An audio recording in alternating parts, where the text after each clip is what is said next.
Ah, la cérémonie qui va débuter, tout ça va nous emmener jusqu'à 16 h à l'équipe foot. 2 joueurs de l'équipe de France en conférence de presse, J-2 en France-Angleterre pour le quart de finale de la Coupe du Monde. Anne-Sophie, on va se délecter de ce podium.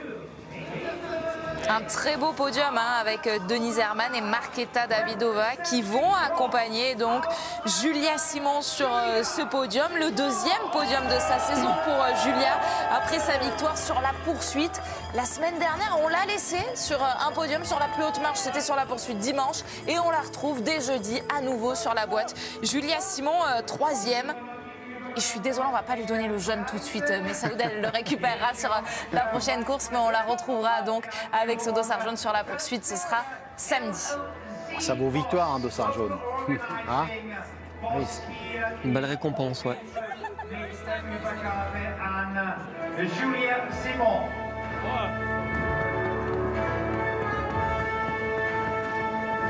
Le protocole qui a une autre envergure que Kontiolahti. Je ne sais pas si vous êtes d'accord à Orphilson. Il y a du monde déjà, donc ça fait la différence. On a vu beaucoup de monde dans les tribunes, on a entendu beaucoup de bruit. Aujourd'hui, les spectateurs accompagnaient déjà les tirs à Kontiolahti, mais là, par exemple, pour les Allemandes, il y a eu quand même beaucoup de bruit. Markéta Davidová qui revient sur le podium. Alors Markéta Davidová, ça reste une fille très régulière, évidemment. Elle est actuellement, après cette course, elle est 7e du classement général. Mais finalement, la saison dernière, c'est un seul podium. Voilà, une seule fois, elle est montée sur cette boîte et c'était justement là aussi en tout début de saison. Alors, elle a vraiment fait des bonnes courses depuis le début de la Coupe du Monde, de la reprise, 7e de l'Indiv, 7e de la poursuite aussi. Mais là, ça y est, elle retrouve enfin les fleurs et surtout le podium avec Julia Simon et avec ce grand sourire de l'Allemande Denise Herrmann qui signe la 10e victoire de sa carrière.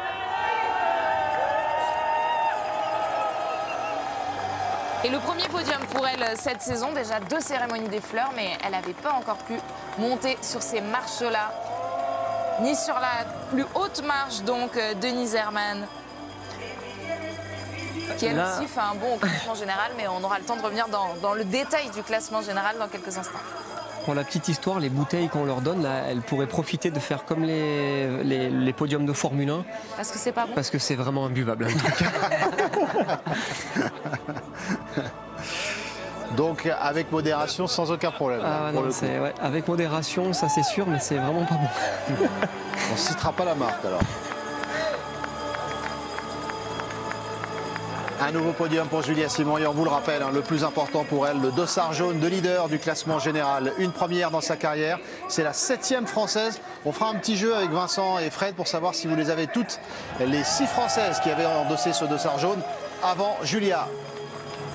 Avec la cérémonie des fleurs qui se poursuit, avec Elvira Heuberg. Attention quand même à Elvira Heuberg qui reste dangereuse, toujours là depuis le début de la saison dans cette cérémonie des fleurs. Donc, et puis, ce visage, vous devez le retenir.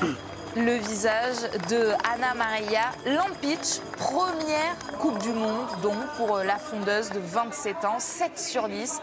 Et pourtant, elle se range là aujourd'hui parmi les meilleures entre les 2 sœurs Heuberg alors qu'elle vient du ski de fond. Anna Maria Lampic vient chercher le top 5 et en 6e position on retrouve Anna Heuberg, la plus grande des 2 sœurs.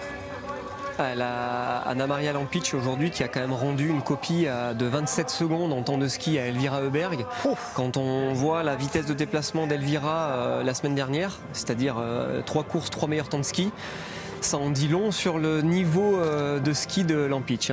Incroyable. 25 secondes à Elvira Heuberg qui est une fusée normalement. 27. 27 même. On vous en donne 2 de plus. On arrondit. Elle a quand même un tour de pénalité de marge sur Elvira, quoi.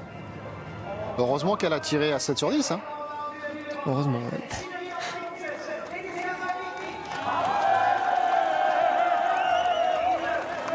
Le premier podium de la semaine avec la victoire de Denise Herrmann et donc la 3e place de Julia Simon qu'on va retrouver au micro de Tanguy dans quelques instants, on l'espère, pour avoir sa première réaction après ce dossard jaune de leader. On le disait, c'est un moment historique.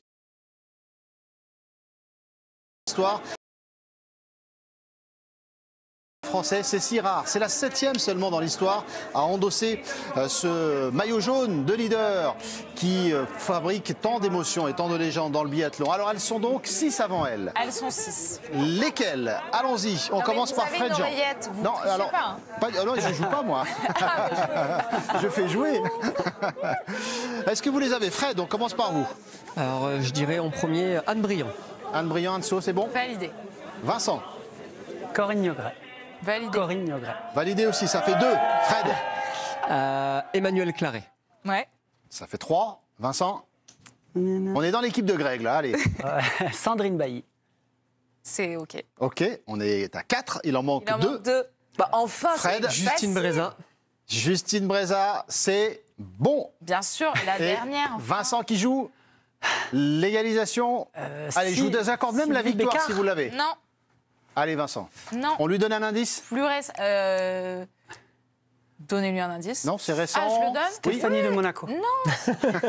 C'est beaucoup plus récent. Beaucoup plus récent. Coéquipière de Martin Fourcade sur les relais mixtes. Marie Ça, Dorin. Très régulièrement. Bah oui. Ah bah oui. Il y a quand même Oui, votre oh, amie Marie de Oh Rimbert. là là. Oh là là, Vincent, elle va vous en vouloir. On la salue, Marie. Elle va nous retrouver très bientôt pour cette saison, au Grand Bornand d'ailleurs, dès la semaine prochaine. Et on ne manquera pas de lui rappeler cette anecdote. Évidemment, hein, vous voyez les visages qui ont marqué le biathlon français. Eh bien, on ajoute Julia Simon désormais, Anne Briand, Sandrine Bailly, Emmanuel Claret, Corinne Niogret, Justine Brezas-Boucher, Marie Dorin-Imbert et donc Julia Simon, dossard jaune de leader.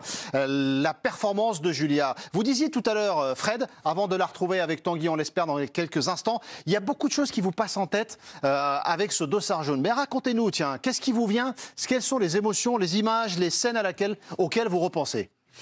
Bah, c'était déjà un de mes objectifs en tant que coach. J'aurais vraiment voulu rendre cette copie avant d'arrêter, d'avoir réussi à obtenir un dossard jaune avec une des filles que je coachais. Ça s'est malheureusement pas fait, donc c'est pour ça, je pense que pourquoi je suis ému aussi aujourd'hui, c'est parce que justement c'est Julia. Julia, c'est une fille que j'ai eue pendant énormément de saisons. Julia et Chloé, c'est des filles que j'ai eues depuis presque junior. Donc voilà, c'est pour ça que ça en dit long. Mais je repense à des discussions, à des stages, des discussions des fois peut-être un petit peu corsées pour faire passer des messages ou des débriefs de course ou des réunions d'avant-course. Voilà, je repense à à plein de petites choses comme ça qui font que ça m'a permis j'ai eu la chance de l'accompagner pendant pas mal de saisons. Et c'est vrai que le fait de l'avoir aujourd'hui, on la verra plutôt ce week-end porter le dossard jaune, mais ça me fait quelque chose, ouais. Est-ce qu'en junior, vous sentiez déjà ce potentiel? C'est ça qui vous faisait dire déjà il y a quelque chose d'extraordinaire à faire avec cet athlète? Alors j'étais pas coach en chef du groupe junior, donc mais justement c'était pas plus mal parce qu'avec le rôle que j'avais, j'arrivais à prendre un peu plus de hauteur. Et Julia, chez les juniors, c'est déjà un petit palmarès avec des médailles sur des championnats du monde junior. Donc c'est vrai que le but c'est pas d'être champion du monde junior et derrière de plus exister. Le but c'est d'être médaillé sur des mondiaux juniors et derrière de faire ce qu'elle fait aujourd'hui. Et la voici, Julia Simon, qui se rapproche de Tanguy. On va pouvoir la retrouver en direct. Tanguy avec donc Julia Simon, dossard jaune de leader du classement général de la Coupe du Monde. Tanguy, vous pouvez dire à Julia, elle vient de sauver Fred Jean qui était au bord des larmes, pas loin. Quelques secondes de plus et il est tellement ému après sa victoire. Son podium. Eh ben, elle en a froid aux doigts. On me dit que Fred Jean était très ému au bout d'une seconde. Moi, j'ai froid aux doigts. Si je vous montre ça, ça fait quoi quand même? Ça fait plaisir. C'est le classement général de la Coupe du Monde. Ouais, ça fait un petit truc quand même. Non, c'est cool. En vrai, je suis super contente, mais voilà, on va pas s'emballer parce que c'est le mois de décembre. Donc, je me dis que je vais rentrer dans cette famille des poussins jaunes. Je vais pouvoir le porter une fois dans ma vie, espérons le garder. Mais voilà, c'est le mois de décembre, donc on va rester les pieds sur terre quand même, on va profiter, mais avec modération. Ça reste quand même un rêve quand on est biathlète de le porter un jour, même si l'aboutissement c'est plutôt le cristal que le jaune. Ouais, bien sûr, c'est un rêve. J'avoue que quand j'étais gamine, mon rêve c'était les Jeux Olympiques, et en fait plus on pratique, plus on se rend compte de la difficulté qu'est une Coupe du Monde, de tenir la longueur d'une saison. Et en fait, d'un classement général, de remporter un classement général, ça devient quelque chose pour moi qui est énorme et je me dis, les gens qui ont réussi à faire ça, c'est des monstres. Donc c'est vrai que c'est une petite étape de franchie de pouvoir porter ce maillot jaune, de me dire que ça fait quelques années que le pauvre Fred, il m'a connu dans tous mes états sur les débuts de saison, et là, voilà, cette année, j'arrive enfin à concrétiser le travail que j'ai mis en place et du coup, ça me propulse à une place qui est très très confortable, c'est sûr, ça fait plaisir.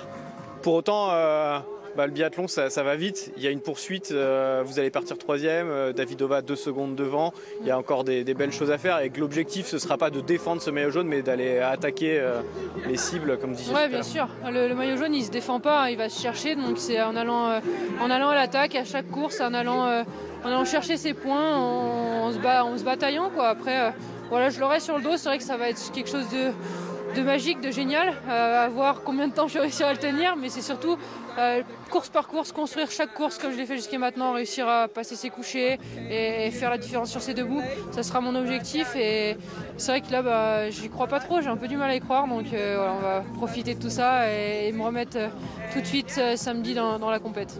Avant de vous laisser partir, juste un petit message de Fred que je vous retranscris. Féliciter déjà et surtout de lui dire qu'elle reste dans la même dynamique et la même envie que ce qu'elle a depuis le début de saison et qu'elle prenne ce dossard jaune comme une armure. Alors, il vous dit de rester dans la même dynamique, il vous félicite et il vous dit de faire de ce dossard jaune une armure, de s'en faire presque un costume de Superman. Exactement. Ça ressemble à Fred, ça.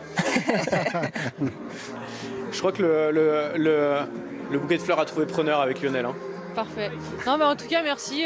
Merci à Fred aussi qui m'a amené là ces dernières années. C'est vrai que c'est un rêve éveillé, donc pourvu que ça dure. Merci Julia. Merci infiniment Julia. C'est vrai qu'il y a une émotion particulière évidemment pour vous, Fred, pour elle, même s'il y a de la retenue.